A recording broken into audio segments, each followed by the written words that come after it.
আমি সম্প্রতি শানডং একটি মাঝারি আকারের বেসরকারি শোধনাগারের মালিক এমন একজনের সাথে কথা বলছিলাম। আম, সেই টিপটপ খেলোয়াড়দের একজন আর কি।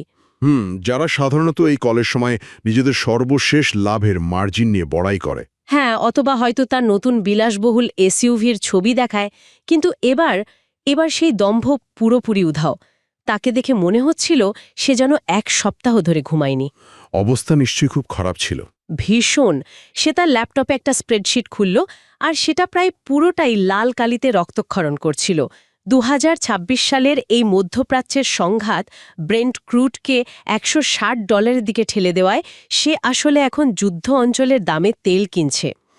আর সেই তেল পরিশোধনের পর সরকার নির্ধারিত সামান্য দামেই গ্যাসোলিন বিক্রি করতে বাধ্য হচ্ছে। ঠিক তাই।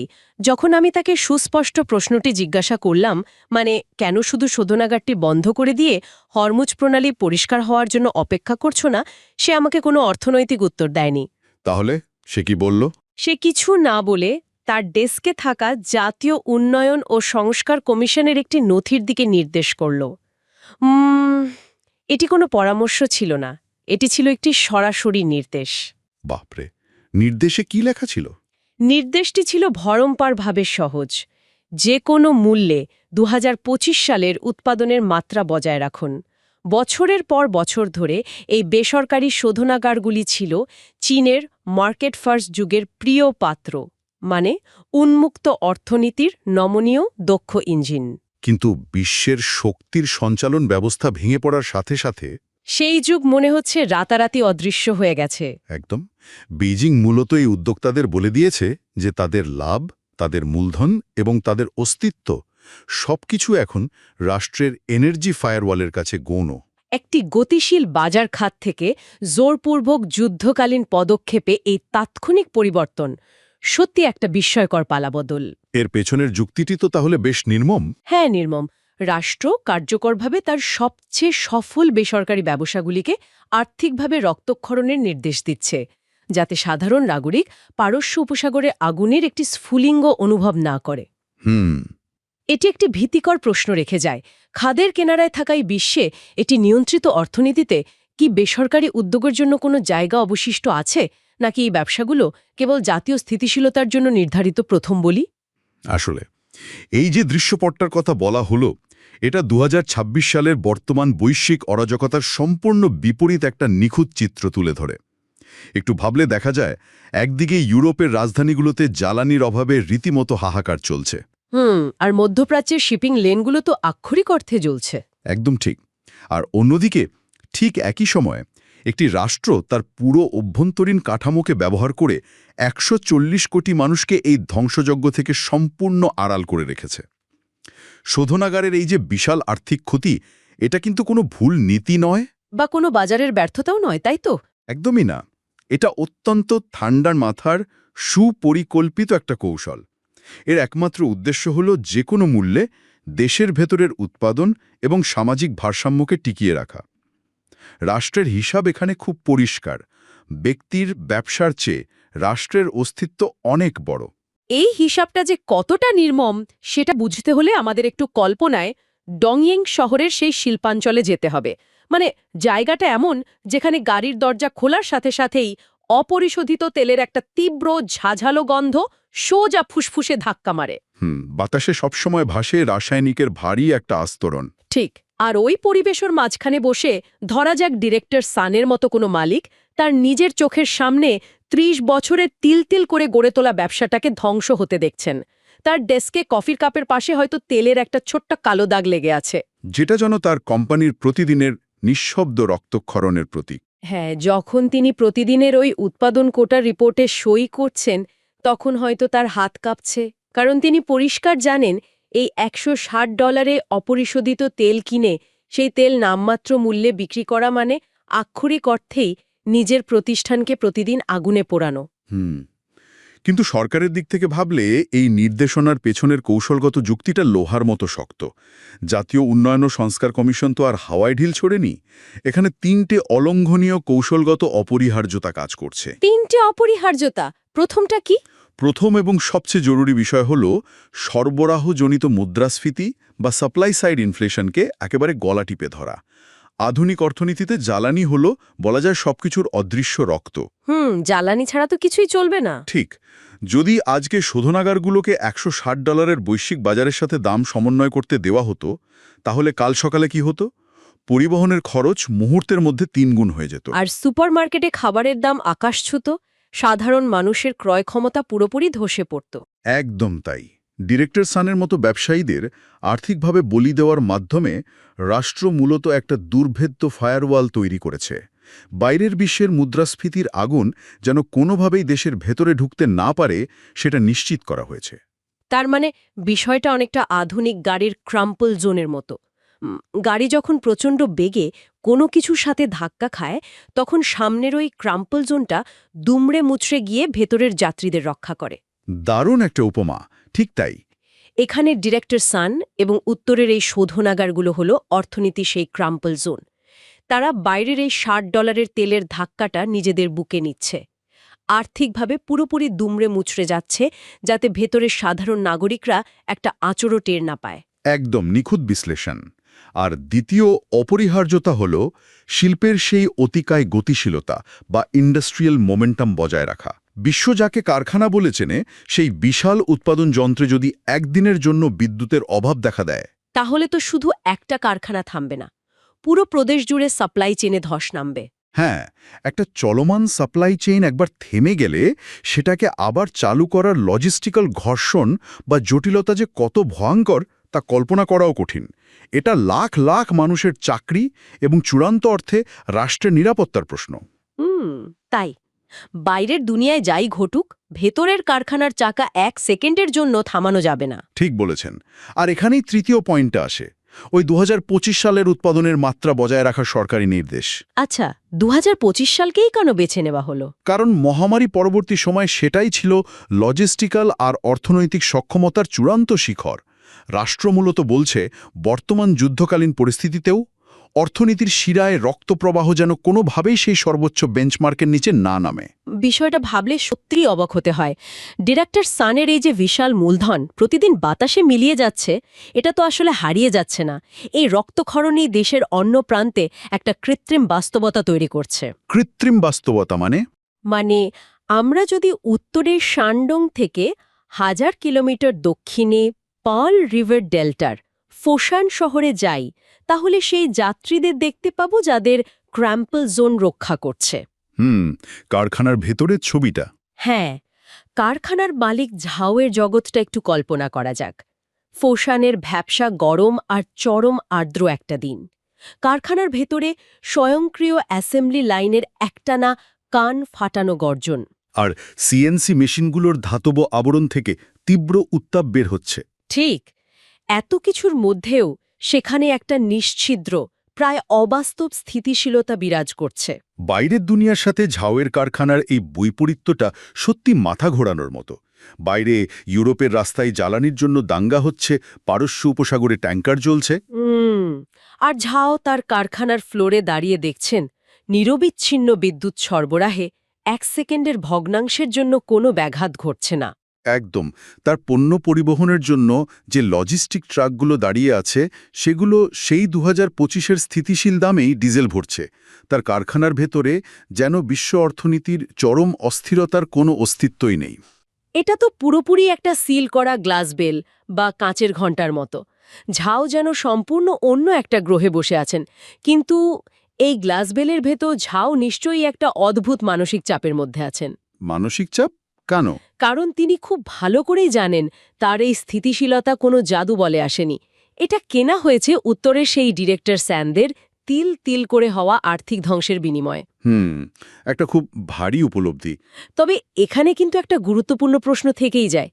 এই যে আমরা একটা সিল করা গ্লাস বেলের কথা বলছি, বাস্তবে তো এই বেলের ভেতর বাতাস বা কাঁচামাল ঢোকার একটা ভ্যালভ থাকতে হবে। হ্যাঁ, অবশ্যই। বিশ্ব অর্থনীতি যখন আক্ষরিক অর্থে অকার্যকর, তেলের বাজার যখন জ্বলছে, তখন বাইরে থেকে এই কাঁচামাল আনার ভৌত প্রক্রিয়াটা কিভাবে চলছে? শুধু তাত্ত্বিক নীতি দিয়ে তো আর সিএনসি মেশিন চলে না। চমৎকার প্রশ্ন। আর ঠিক এখানেই দ্বৈত সঞ্চালন বা ডুয়াল সার্কুলেশন নীতির আসল চেহারাটা বেরিয়ে আসে। Dual circulation? হ্যাঁ, কয়েক দশক ধরে যে অর্থনীতি শুধু বিদেশ থেকে কাঁচামাল এনে পণ্য বানিয়ে আবার বিদেশে পাঠানোর ওপর নির্ভরশীল ছিল, তারা কিন্তু হঠাৎ করে এই নীতিতে শিফট করেনি। এর দুটো মূল অংশ আছে, স্পেয়ার হুইলস এবং বডি লক। স্পেয়ার হুইলস বলতে ঠিক কি বোঝানো হচ্ছে এখানে? স্পেয়ার হুইলস হল দেশীয় সাপ্লাই চেইনের এমন একটা নিখুঁত ব্যাকআপ সিস্টেম যা শান্তির সময়ে একেবারে নীরবে কাজ করে। কিন্তু যেই মুহূর্তে বাইরের সাপ্লাই বন্ধ হয়ে যায়, ঠিক সেই মুহূর্তে এই ব্যাকআপগুলো এমনভাবে স্বয়ংক্রিয়ভাবে চালু হয় যেন অ্যাসেম্বলি লাইন টেরই না পায় যে কিছু ঘটেছে। আর বডি লক বিষয়টা কি? বডি লক হল বিশ্ব অর্থনীতিকে নিজেদের উৎপাদনের উপর এমনভাবে নির্ভরশীল করে তোলা যাতে কোনো পরাশক্তি চাইলেও এই সাপ্লাই চেইনকে পুরোপুরি অবরুদ্ধ করতে না পারে। বাপরে! কিন্তু এই তত্ত্বে তখনই কাজ করবে যখন আপনার কাছে ফিজিক্যাল রিজার্ভ বা ভৌত মজুদ থাকবে, তাই না? একদম ঠিক। বছরে ৫৭৫ এক্সাজুল শক্তির ব্যবহার, যা পুরো বিশ্বের ১৬%। এটা সামলানো তো আর মুখের কথা নয়। বছরে ৫৭৫ এক্সাজুল, সংখ্যাটা হজম করাই কঠিন। আর এর জন্যই তো তাদের কাছে ১.৪ বিলিয়ন ব্যারেল অপরিশোধিত তেলের স্ট্র্যাটেজিক রিজার্ভ আছে। কিন্তু এই ১.৪ বিলিয়ন ব্যারেল তেল তো নিজে নিজে হেঁটে কারখানায় পৌঁছায় না। না, তার জন্য একটা পুরো মেকানিজম দরকার। এর জন্য দরকার এক নির্দয় কমান্ড লজিস্টিক্স। আমি ওল্ড মায়ের কন্ট্রোল রুমের কথা ভাবছি। ধরা যাক দেশের ভেতরের দিকে অত্যন্ত সুরক্ষিত কোনো এক ফুয়েল ডিপো। চারদিকে কংক্রিটের শক্ত দেয়াল। হ্যাঁ, কন্ট্রোল রুমের টেবিলের ওপর হয়তো অর্ধেক খাওয়া একটা ঠান্ডা গ্রিন টির কাপ পড়ে আছে। চোখের সামনে ক্রমাগত ফ্লিকার করছে নীল আলোর বিশাল সব মনিটর। আর দেয়ালের ওপাশে পুরনো ইন্ডাস্ট্রিয়াল পাম্পগুলোর একটানা যান্ত্রিক শব্দ। যা পুরো কাঠামোর ওপর চেপে বসা অমানবিক চাপের একটা ধ্রুবক প্রতিধ্বনি। ওল্ড মাকে নিশ্চিত করতে হচ্ছে ১০০০ মাইল দূরে হরমুজ প্রণালীতে যাই ঘটুক না কেন, দেশের গ্রিডের ডিজেলের প্রবাহ যেন এক ফোঁটাও না কমে। ওল্ড মা এই কাজটাই আমাদের স্পষ্টভাবে বুঝিয়ে দেয় যে অর্থনীতি কিভাবে সম্পূর্ণ ভিন্ন একটা রূপ নিয়েছে। তিনি যখন ওই মনিটরের দিকে তাকিয়ে থাকেন, তিনি জানেন যে তিনি আর সাধারণ বাজারের চাহিদা আর যোগানের গ্রাফ দেখছেন না। মানে সাধারণ অর্থনীতির নিয়মগুলো এখানে খাটছে না। একেবারেই না। অর্থনীতিতে সাধারণত শেখানো হয় দাম বাড়লে চাহিদা কমে যায়, বাজার নিজেই একটা ব্যালেন্স তৈরি করে। কিন্তু ওল্ড মা এখন একটা দুর্গের পাহারাদার। এটা তো তাহলে একটা বিশুদ্ধ যুদ্ধকালীন লজিস্টিক্যাল অপারেশন। একদম তাই। মুনাফার চেয়ে রাষ্ট্রের টিকে থাকার স্ট্র্যাটেজিক সরবরাহ নিশ্চিত করাটাই এখানে একমাত্র লক্ষ্য। এখানে বাজারের নিয়মের কোনো জায়গা নেই। তাহলে ব্যাপারটা দাঁড়াচ্ছে, প্রচলিত অর্থনীতির বইয়ে আমরা যে অদৃশ্য হাত বা ইনভিজিবল হ্যান্ডের কথা পড়ি, এই পরিস্থিতিতে সেটা পুরোপুরি মৃত। মৃত বলাই যায়। যখন বিশ্ববাজারে তেলের দাম $১৬০, তখন বাজারের ওই অদৃশ্য হাত জাদু বলে হরমুজ প্রণালীর মাইনফিল্ড পরিষ্কার করতে পারে না, কিংবা ধ্বংস হয়ে যাওয়া পাইপলাইন রাতারাতি মেরামত করতে পারে না। ঠিক এই ধরনের চরম বিপর্যয়ে বাজারের স্বয়ংক্রিয় সংশোধনের আশায় বসে থাকার অর্থ হল পুরো জাতির আত্মহত্যা নিশ্চিত করা। তার মানে এখানে রাষ্ট্রের এই অত্যন্ত কঠোর কমান্ড কাঠামোর দৃশ্যমান হস্তক্ষেপই হল টিকে থাকার একমাত্র উপায়। একদম সঠিক। এবং এই দৃশ্যমান হস্তক্ষেপ কিন্তু আজকের বা কালকের কোনো প্ল্যান নয়। ১৪তম পঞ্চবার্ষিকী পরিকল্পনার দিকে তাকালে পুরো ছবিটা একেবারে জলের মতো পরিষ্কার হয়ে যায়। ১৪তম পঞ্চবার্ষিকী পরিকল্পনা, ওখানে কি বলা ছিল? এই যে রিজার্ভের ব্যবহার বা কমান্ড লজিস্টিক্সের কথা আমরা এতক্ষণ ধরে বলছি, এটা কোনো আকস্মিক প্যানিক রিঅ্যাকশন বা ভয়ের চোটে নেওয়া সিদ্ধান্ত নয়। আর্টিকেল ৫৩-এ জাতীয় অর্থনৈতিক নিরাপত্তা এবং জ্বালানি সুরক্ষার জন্য এই দুর্যোগের প্রস্তুতি অনেক আগে থেকেই নেওয়া ছিল। মানে তারা জানতো যে এরকম কিছু হতে পারে। রাষ্ট্র আগে থেকেই জানত যে বিশ্ববাজার যে কোনো সময় তাসের ঘরের মতো ভেঙে পড়তে পারে। আর ঠিক সেজন্যই তারা প্ল্যানেটারি স্কেল বা গ্রহ পর্যায়ের বিশাল সব ইঞ্জিনিয়ারিং প্রজেক্ট হাতে নিয়েছিল। এই মেগা প্রজেক্টগুলোর স্কেল বা বিশালত্ব সত্যিই অকল্পনীয়। ইনর মঙ্গোলিয়ার অর্ডোসে যে বিশাল কয়লাখনি অঞ্চল আছে, সেখানকার কারখানার কথা ভাবুন। সেখানে অত্যন্ত জটিল রাসায়নিক প্রক্রিয়ায় কঠিন কয়লাকে তরল ডিজেলে রূপান্তর করা হচ্ছে। হ্যাঁ, কোল লিকুইফ্যাকশন। প্রযুক্তিগতভাবে এটা ভীষণ কঠিন এবং প্রচণ্ড ব্যয়বহুল। সাধারণ বাজার অর্থনীতিতে এটা হয়তো পাগলামি ছাড়া আর কিছুই নয়, কিন্তু রাষ্ট্র এটা করছে কারণ এই ডিজেলে পৌঁছানোর জন্য কোনো বিদেশি নৌবাহিনীকে বাধা দেওয়ার সুযোগ নেই। একদম ঠিক। এরপর আছে লিয়াওহের মাটির অনেক গভীরে তৈরি করা বিশাল প্রাকৃতিক গ্যাসের গুদাম। এগুলো কিন্তু সাধারণ কোনো স্টিলের ট্যাঙ্ক নয়। তাহলে কি? এগুলো হলো ভূতাত্ত্বিক শূন্যস্থানের ভেতর বিলিয়ন বিলিয়ন ঘনমিটার গ্যাস জমিয়ে রাখার অসম্ভব বন্দোবস্ত। মাটির নিচের প্রাকৃতিক গঠনকেই স্টোরেজ হিসেবে ব্যবহার করা হচ্ছে। বাপরে, অবিশ্বাস্য! আর ওই চীন রাশিয়া ইস্টার্ন রুট পাইপলাইন, সেটাও তো একটা বড় ফ্যাক্টর। অবশ্যই। ওই পাইপলাইন তো 2049 সাল পর্যন্ত 38 বিলিয়ন ঘনমিটার গ্যাস সরবরাহ নিশ্চিত করে এ দেশটিকে যে কোনো সামুদ্রিক অবরোধের ঝুঁকি থেকে চিরতরে মুক্ত করে দিয়েছে। শুধু তাই নয়, এই সংকটকে ব্যবহার করে ভবিষ্যতের জ্বালানি খাতকে তারা চিরতরে পুনর্গঠন করে ফেলছে। ডিরেক্টর স্যানের মতো বেসরকারি শোধনাগারগুলোর বর্তমান যে দুর্বল অবস্থা, রাষ্ট্র সেটাকে অত্যন্ত সুকৌশলে কাজে লাগাচ্ছে। কিভাবে? এই রক্তক্ষরণরত প্রতিষ্ঠানগুলোকে একত্রিত করে সুবিশাল জাতীয় কোম্পানিতে পরিণত করা হচ্ছে। এটাকে বলা যায় সভরেন ম্যান্ডেট রিস্ক বা সার্বভৌম আদেশের ঝুঁকি। কনসলিডেশন, তার মানে জাতীয় নিরাপত্তা স্বার্থে। হ্যাঁ, জাতীয় নিরাপত্তার প্রশ্নে পুঁজির মুনাফাকে স্থায়ীভাবে রাষ্ট্রের পায়ের নিচে জায়গা দেওয়া হয়েছে। ভবিষ্যতে এই খাতে যেই আসুক, তাকে মেনে নিতেই হবে যে চরম সংকটের মুহূর্তে তার ব্যক্তিগত লাভের কোনো মূল্য নেই। এটা আসলে একটা বিশাল বড় শিফট। এটা তো পুরোপুরি একটা ভূরাজনৈতিক জুডো চাল। জুডো চাল মানে ওই মার্শাল আর্টের কথা বলছেন? হ্যাঁ, জুডোতে যেমন প্রতিপক্ষের আক্রমণাত্মক শক্তিকে নিজের সুবিধার ব্যবহার করে তাকে আছাড় মারা হয়, এখানেও ঠিক তাই হচ্ছে। বৈশ্বিক তেলের এই বিশাল সংকটকে তারা কোনোভাবেই নিজেদের দুর্বলতা হিসেবে মেনে নেয়নি। বরং তারা এটাকে হাতিয়ার বানিয়েছে। ঠিক, এটাকে তারা জীবাশ্ম জ্বালানি থেকে নবায়নযোগ্য শক্তিতে বা রিনিউয়েবলসে অতি দ্রুত উত্তরণের সবচেয়ে শক্তিশালী হাতিয়ার হিসেবে ব্যবহার করছে। কারণ গোবি মরুভূমির বিশাল প্রান্তরে যে রোদ পড়ে কিংবা ফুজিয়ান উপকূলে যে প্রবল বাতাস বয়, সেটাকে কোনো দেশের যুদ্ধজাহাজ অবরোধ করতে পারবে না। একদম। এটা এমন এক শক্তি যা পুরোপুরি তাদের নিজস্ব ভৌগোলিক সীমানার ভেতর সম্পূর্ণ সুরক্ষিত। আর এ কারণেই এই ট্রান্সফরমেশনটা এত দ্রুত হচ্ছে। এ কারণে সবুজ উল্লম্ফন বা গ্রিন লিপের এই বিশাল অবকাঠামোগত উদ্যোগ মানব ইতিহাসে বিরল।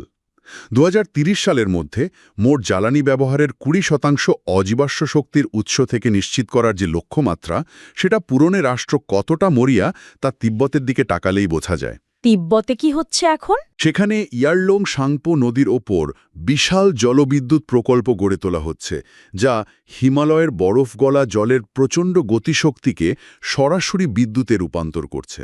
আর সমুদ্র উপকূলেও তো অনেক কাজ হচ্ছে শুনছি। হ্যাঁ, অন্যদিকে গুয়াংডং আর ফুজিয়ান উপকূলে সমুদ্রবক্ষে মাইলের পর মাইল বিস্তৃত অফশোর উইন্ড ফার্ম তৈরি হচ্ছে। বাতাসের শক্তিকে কাজে লাগানোর এর চেয়ে বড় উদাহরণ আর নেই। আর পারমাণবিক শক্তির দিকটাও তো তারা ছাড়েনি। একদম না। পারমাণবিক শক্তির ক্ষেত্রে হুয়ালং 1 চুল্লির মাধ্যমে যে দ্রুতগতিতে বিস্তার ঘটানো হচ্ছে, তা যে কোনো দেশের জন্যই এক অভাবনীয় অর্জন। কিন্তু শুধু বিদ্যুৎ উৎপাদন করলেই তো হবে না। তিব্বত বা গোবি মরুভূমিতে উৎপাদিত এই বিপুল পরিমাণ বিদ্যুৎ হাজার হাজার কিলোমিটার দূরে ফোসানে জাওয়ের কারখানায় পৌঁছাতে হবে। ঠিক, আর এখানেই আসে আল্ট্রা হাই ভোল্টেজ বা ইউএইচভি ট্রান্সমিশন লাইনের সেই যুগান্তকালী বিপ্লব। এই ট্রান্সমিশন লাইনগুলোর কাজ করার ক্ষমতা তো রীতিমতো অল্পনীয়। হ্যাঁ, এই বিশাল বৈদ্যুতিক করিডোরগুলো দেশের এক প্রান্ত থেকে অন্য প্রান্তে বিপুল পরিমাণ বিদ্যুৎ পরিবহন করছে। এবং সবচেয়ে চমকপ্রদ ব্যাপার হলো, এই পরিবহনে বিদ্যুতের সিস্টেম লস প্রায় শূন্যের কাছাকাছি। আর এই বৈদ্যুতিক ধমনীগুলোই সরাসরি বৈদ্যুতিক গাড়ির বা ইভি বিপ্লবকে শক্তি যোগাচ্ছে। একদম তাই। যখন 2035 সালের মধ্যে সমস্ত গণপরিবহন আর নতুন গাড়ি বৈদ্যুতিক শক্তিতে রূপান্তরিত হয়ে যাবে, তখন এই আমদানিকৃত বিদেশি তেলের ওপর নির্ভরতার কফিনটা চিরতরে বন্ধ হয়ে যাবে।